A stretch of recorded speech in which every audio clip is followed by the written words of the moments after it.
আসসালামু আলাইকুম। আশা করি তোমরা সবাই ভালো আছো। তোমাদের হচ্ছে কৃষি গুচ্ছের ইংলিশ নিয়ে অনেকের ভীতি কাজ করে, বা কোথা থেকে পড়বো বা কোন টপিক গুলো পড়বো সেটা অনেকে বুঝে উঠতে পারে না। এর জন্য আজকে আমরা নিয়ে আসছি যে কৃষি গুচ্ছে ইংলিশে কিভাবে 10-এ 10 পাওয়া যায়, বা কোন টপিক গুলো পড়লে আমি সর্বোচ্চ কমন পাবো বা 10-এ 10 পাবো আর কি। তো চলো শুরু করি।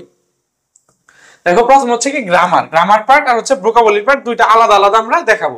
তো গ্রামার পার্ট থেকে 60% কোশ্চেন আসে, আর হচ্ছে ভোকাবুলারি পার্ট থেকে কি, ভোকাবুলারি পার্ট থেকে হচ্ছে 40% বা 40% কোশ্চেন আসে। এখন কোশ্চেন তো 10টা, 60% মানে কয়টা?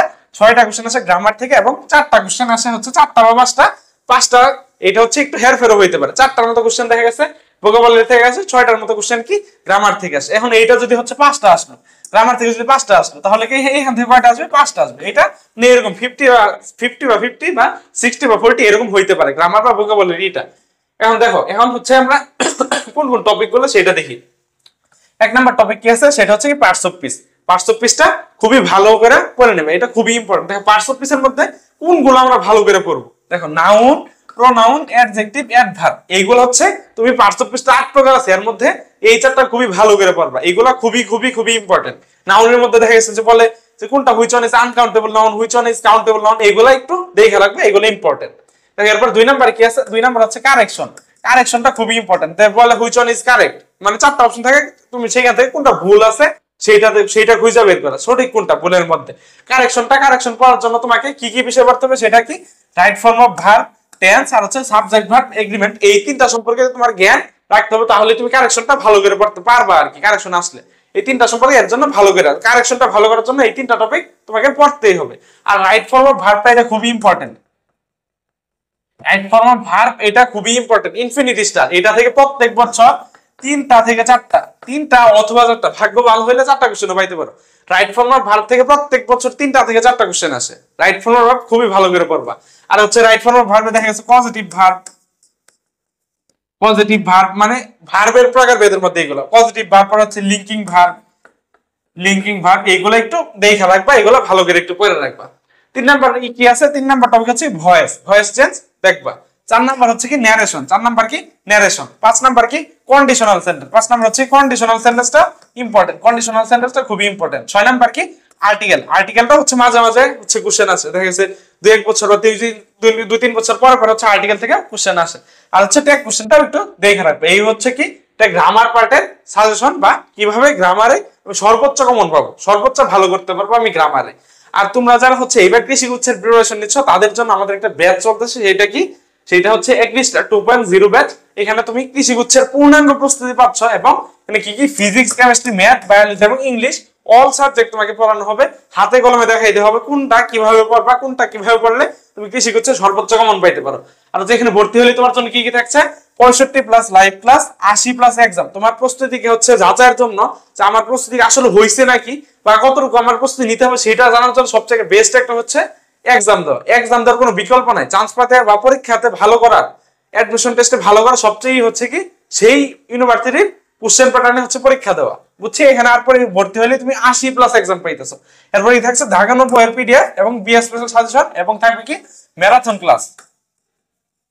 ম্যারাথন ক্লাস প্লাস হচ্ছে ম্যারাথনের পিডিএফ। তোমরা যারা হচ্ছে জাবি পরীক্ষা দিছো বা গুচ্ছে পরীক্ষা দিছো, তারা জানো আমাদের ম্যারাথন কতটা কার্যকরী।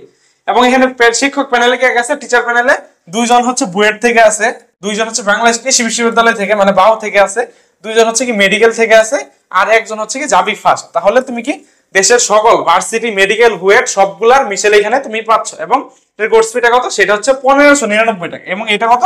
7 মে এর আগ পর্যন্ত, 7 মে রাত 12টা পর্যন্ত বা 11:59 পর্যন্ত হচ্ছে কি 1599 টাকা। এরপরে হচ্ছে কি 1999 টাকা হয়ে যাবে। সো সবাই দ্রুত এনরোল করে নাও। আর হচ্ছে ভর্তি হইতে ব্রাদার সাজেশন ফেসবুক পেজে নক করো। চলো বাকিটা দেখি, আমরা ভোকাবুলারি পার্টটা দেখি। এখন কি ভোকাবুলারি পার্ট, এখানে কি কি আছে? দেখো, এখানে ভোকাবুলারি পার্ট কিন্তু খুবই কম, মাত্র 4টা টপিক দিছি এখানে। দেখো, সিনোনিম অ্যান্টোনিম। সিনোনিম অ্যান্টোনিম প্রত্যেক ভার্সিটির জন্য ইম্পর্টেন্ট। এটা দেখা গেছে প্রত্যেক বছরে 1টা বা 2টা কোশ্চেন আছে, এটা পড়ে নিবা ভালো করে। পরে প্রিপোজিশন মানে অ্যাপ্রোপ্রিয়েট প্রিপোজিশন মানে মুখস্থ পার্টটা, আর হচ্ছে কি গ্রুপ ভার্ব। এই দুটো যদিও সেমই, তারপরে একটু দেখে রাখবা। পরে কি 3 নাম্বার কি idiom and phrase. Idiom and phrase এটার কিন্তু ইংলিশ টার্মটা আছে, তোমার বাংলা টার্ম আগে আসতো। ইডিয়ম এন্ড ফ্রেজ মানে বাগধারার বাংলা টার্ম আগে আসতো, কিন্তু এখন ইংলিশ টার্ম আছে, যোগ পাল্টাইছে, ইংলিশ টার্মটা পড়বা। পরে কি 4 নাম্বার হচ্ছে কি স্পেলিং। 4 নাম্বার হচ্ছে কি স্পেলিং। এই কোশ্চেনগুলো এখন বলতে পারো যে যদিও কম টপিক, কিন্তু ভাইয়া বলতে পারো যে ভাইয়া এইগুলো তো হচ্ছে আমার পড়া হয় নাই, সেন্টিমেন্ট মুখস্থ পার্ট, ইডিয়ম এন্ড ফ্রেজ বা হচ্ছে প্রিপোজিশন, এগুলো আমার পড়া হয় না, এখন আমি কোথা থেকে পড়বো বা কিভাবে অল্প সময় আমি ভালো করতে পারি। কারণ দেখো আমি জাস্ট বলে দিয়েছি কি 10 বছরের বিসিএস কোশ্চেন, মানে লাস্ট 10 বছরের বিসিএস কোশ্চেন, ডিউ এর কোশ্চেন, মেডিকেল, পরে হচ্ছে ক্লাস্টার ডিগ্রি, মানে বিগত 4 বছরের ক্লাস্টার ডিগ্রি কোশ্চেন, এবং 7 কলেজ, মানে ক্লাস্টার ডিগ্রির যে অধিভুক্ত 7টা কলেজ আছে, এখন বলতে পারো যে কলেজ তো 9টা, 2টা কলেজ নতুন হয়েছে, তাদের কোনো কোশ্চেন নাই, এর জন্য কি 7টা কলেজের তুমি প্রিভিয়াস এইগুলার প্রিভিয়াস ইয়ারের কোশ্চেনগুলা সলভ করবা। সলভ কোশ্চেন আমার মুখস্থ করতে যাও না, কিন্তু কোশ্চেনটা অ্যানালাইসিস করে তুমি পড়বা। দেখুন তো ধরো কথার কথা তুমি পার্টস অফ স্পিচ পড়তেছো, পার্টস অফ স্পিচ পড়তেছো, তুমি পার্টস অফ স্পিচ টপিকটা পড়া মানে হচ্ছে তোমার একটা ক্লিয়ার আইডিয়া আসছে, তো বই থেকে তুমি বেসিকটা পড়ছো। এরপরে কি করলা, তুমি হচ্ছে বিগত 10 বছরের পার্টস অফ স্পিচ থেকে বিসিএস কোশ্চেন দেখলা, এরপরে ডাবির কোশ্চেন দেখলা, এরপর মেডিকেল কোশ্চেন দেখলা, এরপরে হচ্ছে কি কৃষির কোশ্চেন দেখলা, এরপরে বাকিটা তুমি এইটা করলে তোমার প্রিপারেশনটা একদম মাস্ট হয়ে যাবে। আর হচ্ছে প্রত্যেক বছর বাংলাদেশ কৃষি বিশ্ববিদ্যালয় বা হচ্ছে কৃষি গুচ্ছ যেটা আছে সবসময় প্রিভিয়াস ইয়ার কোশ্চেন নিয়ে আসে, তারা হচ্ছে নতুন করে কোশ্চেন দিতে যায়নি। তুমি এইগুলো পড়লে তোমার 100% কমন পড়বে। তুমি যেইগুলো টপিকগুলো বলছি এই টপিকগুলো জাস্ট তুমি এইগুলা কোশ্চেন সলভ করলে তোমার ইনশাআল্লাহ আশা করি 10-এ 10ই তুমি পাবা, 10-এ 10ই তোমার কনফার্ম হবে ইনশাআল্লাহ। তাহলে কি তুমি কৃষি করবা, মেডিকেল ডাবি বুয়েট না তো বিসিএস আর কি, বিসিএস আর হচ্ছে কি 7 কলেজ, এগুলো কমন করলে আশা করি তুমি সর্বোচ্চ কমন